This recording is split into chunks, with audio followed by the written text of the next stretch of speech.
সুতরাং আমরা মেরুদণ্ডহীন জাতিতে পরিণত হতে রাজি না।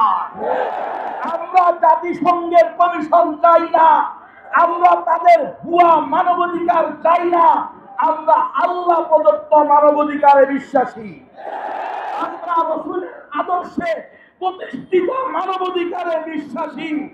আমরা বিশ্বাস করি নবুয়তের আদলে সাহাবায়ে কেরামের পদ্ধতিতে যদি আমরা আমাদের পথ চলি, কোন সুপার পাওয়ার আমাদের উপরে দাদাগিরি করতে পারবে না।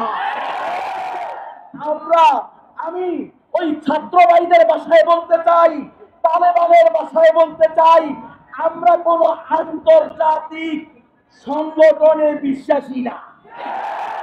আমরা এই সমস্ত মানবাধিকার সংগঠনে বিশ্বাসী না।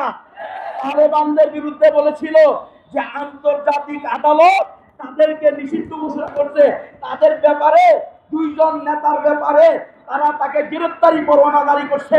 তালেবানের পক্ষ থেকে স্পষ্ট উত্তর দেওয়া হয়েছে, আমরা তো কোন ধরনের আন্তর্জাতিক আদালতে বিশ্বাস করি না, কোন ধরনের আন্তর্জাতিক আদালতকে স্বীকৃতি দেই না। তালেবানরা কি হয়েছে, মরে গেছে? আজকে কথা বলা হয় দেশকে তালেবান বানাবেন। ওই বেটা বেআক্কল গাদা, বেকুব, বেহুদা, বেলাদা, বেরসম, বেহায়া,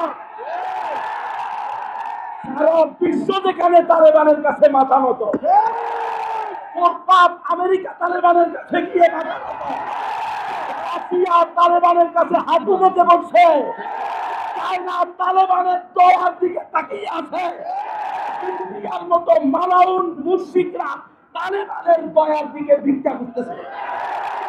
তুমি বসে আছো তালেবানের মতো। দেখাও গত 3 বছরে পুরো আফগানিস্তানে কয়টা দর্শন হয়েছে, গত 3 বছরে পুরো আফগানিস্তানে কয়টা ডাকাতি হয়েছে। আর এখানে তুমি সাধারণ মানুষের নিরাপত্তা দিতে পারো না। এখানে আমাদেরকে এই সমস্ত জাতিসংঘ জাতিসংঘ এগুলো ভুয়া, আমরা এগুলো চাই না।